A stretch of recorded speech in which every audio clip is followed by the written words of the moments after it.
Entre os séculos XVIII e XIX, a Europa experimentava muitas transformações. O sistema capitalista avançava rapidamente e uma nova ordem social se estabelecia. Nesse contexto, nasceram duas grandes correntes de pensamento: o liberalismo e o socialismo. Enquanto o liberalismo buscou consolidar as relações no capitalismo, o socialismo nasceu como uma resposta a seus desequilíbrios, principalmente o crescimento da pobreza e o desemprego, e propôs outra forma de organizar a sociedade. Muitos filósofos e economistas alimentaram as ideias liberais e socialistas ao longo dos anos. Adam Smith e Karl Marx foram seus principais expoentes. Adam Smith nasceu na Escócia em 1723. Filho único de um fiscal da alfândega, aos 16 anos já estudava filosofia na universidade. Mais tarde, tornou-se professor de lógica e filosofia na Universidade de Glasgow. As ideias de Adam Smith atacavam a política econômica dos reis e o regime feudal que ainda existia em algumas regiões da Europa. Logo, os burgueses se identificaram com suas teorias, que foram de grande importância para o desenvolvimento do capitalismo nos séculos XIX e XX. Adam Smith é considerado o pai da economia moderna, e sua principal obra é A Riqueza das Nações, escrita em 5 volumes. Karl Marx nasceu em 1818 na Alemanha. Filho de um advogado da classe média, chegou a estudar direito, mas logo se voltou para a filosofia. Suas teorias são uma crítica radical ao capitalismo e foram além dos livros e das universidades. Ativista do movimento operário, Marx também propôs mudanças concretas na sociedade, como o fim da propriedade privada e das classes. Sua principal obra, O Capital, tornou-se referência mundial e influenciou movimentos políticos de esquerda ao longo das décadas seguintes.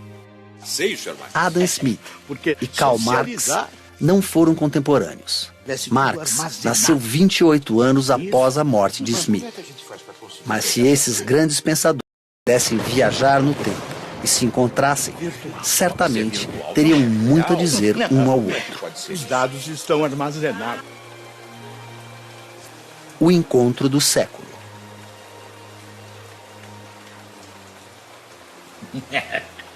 Enquanto nossa sociedade estiver dividida em classes, Sr. Smith, as relações econômicas não podem ser consideradas igualitárias, tampouco livres. A classe dominante sempre vai oprimir os mais pobres.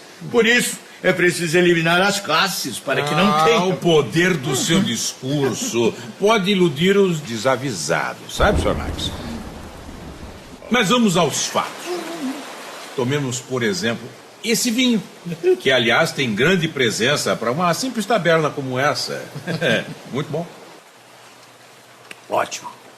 Para fazer esse vinho, vários homens de talento trabalharam. Plantaram suas uvas, as maceraram, escolheram o carvalho ideal e deixaram-no ali, o tempo certo. É uma arte, senhor. Uma arte. Sr. Smith, vá direto ao ponto. Eu sou um homem ocupado. Pois bem, o produtor desse vinho, o que é que ele buscou fazer?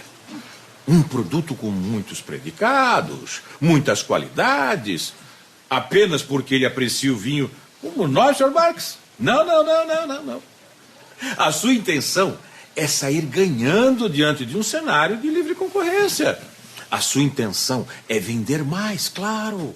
E certamente, com os vinagres que estão por aí, este vinho vai render e vai vender muito mais. Trabalhando pelos seus interesses individuais, o proprietário faz com que os outros produtores também procurem melhorar a qualidade dos seus vinhos. E assim, todos empregam mais trabalhadores especializados e melhoram a produtividade. Podem até diminuir o preço, se for o caso. É o mercado se autorregulamentando, Sr. Marx. É o que impulsiona a economia e melhora a vida dos cidadãos. Como o senhor vê, as razões que levaram esse produtor a melhorar o seu vinho também impulsionaram toda a sociedade. Sr. Smith, o caminho do inferno está calçado de boas intenções. O senhor também acredita em contos de fada? Em vez de me tomar por ingênuo, o senhor deveria ler a minha obra. Está lá, Minha Riqueza das Nações. Reli sua obra. Ótimo. Não quero ofendê-lo pessoalmente, mas uma resposta se faz necessária. Imagine, Sr. Smith, que o produtor desse mesmo vinho aveludado seja proprietário de muitos recursos, um membro da burguesia. Ele é um grande produtor, compra as melhores terras, contrata os profissionais mais destacados na arte do vinho, escolhe as melhores feiras para colocar seu produto. Afinal, ele pode pagar mais. O que vai acontecer com os médios e pequenos produtores? Eles irão à falência. Para esses produtores, a situação será difícil, para não dizer impossível. Mas para os trabalhadores que ele empregava, será pior ainda, porque eles terão sem emprego, na miséria. Como o senhor vê, não haverá igualdade nas trocas enquanto existirem classes. Sr. Marx, tudo indica que este vinho, um bálsamo para as nossas gargantas secas, está lhe provocando desvario, sabe? E se não houvesse livre concorrência? E se todos os produtores contassem com os mesmos recursos e condições de produção iguais, como o senhor defende? Acha mesmo que estaríamos diante de um vinho tão bom? A livre concorrência é boa para todos. Sem interferência do Estado, a tendência é que o mercado encontre um equilíbrio natural, com a máxima produtividade, preço justo e melhor qualidade. Como se uma mão invisível acomodasse a economia e os problemas da sociedade. A mão invisível do mercado, Sr. Smith, na prática, rouba os mais pobres. De que adianta aumentar a produtividade se quem ganha é um só? Se quem fica com os lucros é só o dono do capital. De um lado, temos os proprietários acumulando mais capital e renda. De outro, o aumento da pobreza e da miséria. Liberdade é também igualdade econômica. Como o senhor ousa falar em liberdade se não reconhece o direito dos cidadãos de terem propriedades? Se vai contra a liberdade individual prevista e garantida pelas leis. Ora, o que são as leis, Sr. Smith? Se não uma reunião de palavras cunhadas pela classe dominante em defesa da própria classe dominante. Liberdade é igualdade econômica, é satisfazer as necessidades de toda a sociedade. E a propriedade privada está na raiz da desigualdade, porque uns têm tanto e outros nada. E esses que têm tanto ainda podem explorar o trabalho daqueles que nada têm. O capitalismo não existe sem exploração do trabalho. Quer ver? Camarada garçom, por favor. Sim, pois não? Como é seu nome, rapaz? É Wagner, senhor. Caro Wagner, pode nos dizer se esse é o primeiro trabalho? Não, na verdade, senhor, eu trabalhava com couro, fazendo todo tipo de artesanias. Aprendi com um mestre que morreu, mas me legou sua arte e seus instrumentos. Como é que viestes a trabalhar aqui, meu jovem? Desperdiçando as suas mãos fantásticas e talentosas servindo aqui numa estalagem? Sim, é que quando a colheita começou a cair, os camponeses deixaram de comprar os meus produtos. Tentei trabalhar numa fábrica, mas estavam contratando mais mulheres. Esse trabalho, jovem Wagner, lhe proporciona uma vida digna? Seus ganhos são justos? Eu durmo e me alimento aqui, mas meus pais e irmãos pequenos estão passando necessidade. Está vendo o resultado da autorregulação no mercado? Muito obrigado, rapaz. Por nada, licença. Como o senhor vê, diante das intempéries e instabilidades, são as classes menos favorecidas que mais sofrem. Sr. Marx, o senhor está olhando apenas para um momento passageiro da história. Em breve, os benefícios da Revolução Industrial vão superar essa situação difícil que se abate sobre toda a sociedade. Esse e outros rapazes terão um bom futuro com as descobertas recentes. Nós que temos a oportunidade de viajar no tempo, sabemos que não será exatamente assim. Com licença. É Engels. Conhece? Já ouvi falar. Grande amigo. Sim, Quando vão reunir? Certo, sim. Vamos reproduzir o manifesto. Mas, Fred, você nem imagina com quem eu estou conversando. Não, errou. Eu estou dividindo mesa e vinho com o inimigo do povo. O senhor Adam Smith. Sim, pessoa com peruca, casaca e todas as suas teorias. É mais agradável do que eu poderia supor. Mas deixe-me agora continuar, que ele está ficando impaciente. Até breve, companheiro. Eu ainda não tive a oportunidade de conhecer esse invento. Mesmo nas minhas viagens do tempo, nunca vi um desses. É um telefone celular. Permite ouvir a voz e falar com pessoas que não estão aqui, que estão em outros lugares. Maravilha! Quanto tempo e dinheiro serão poupados? E olha que acabamento, que brilho, hein? Certamente não é uma invenção socialista. Não é.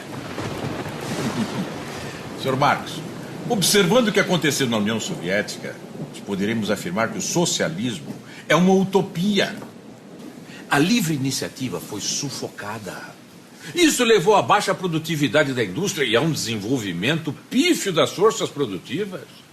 Um produto como esse realmente não poderia ser criado e fabricado num país socialista.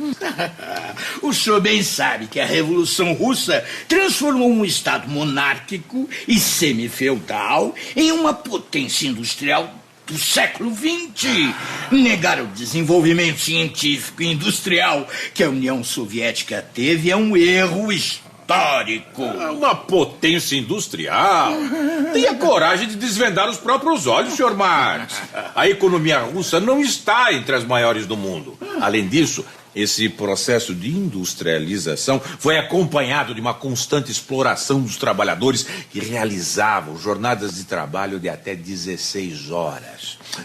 Mas o mais grave, em nome de supostas conquistas sociais, a democracia foi atingida mortalmente. A União Soviética viveu isso. Infelizmente, vejo que esses acontecimentos ficaram inscritos na história do socialismo, Sr. Smith.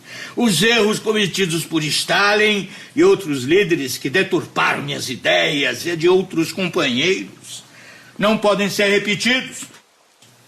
Se eu estivesse lá, talvez tudo tivesse sido diferente. Não, Sr. Marx. É uma utopia mudar a natureza humana.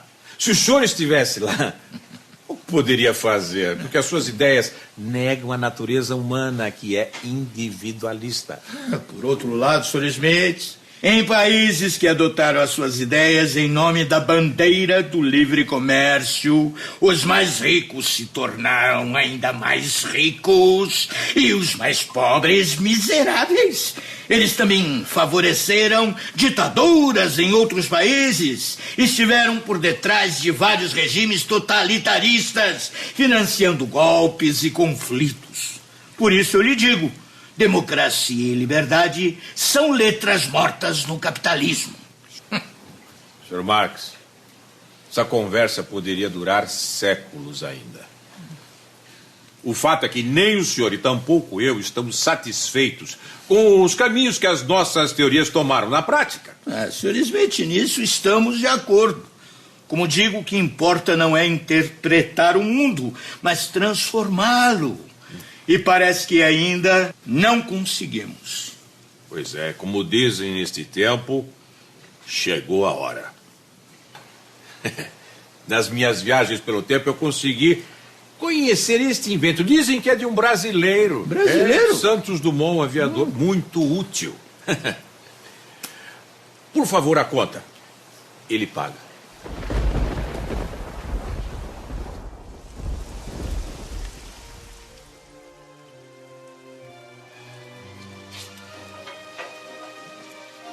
Gostaria de dar um passeio, Sr. Marx. Que tal andarmos por aí, talvez trocar umas ideias, descobrir até outros caminhos, outras soluções?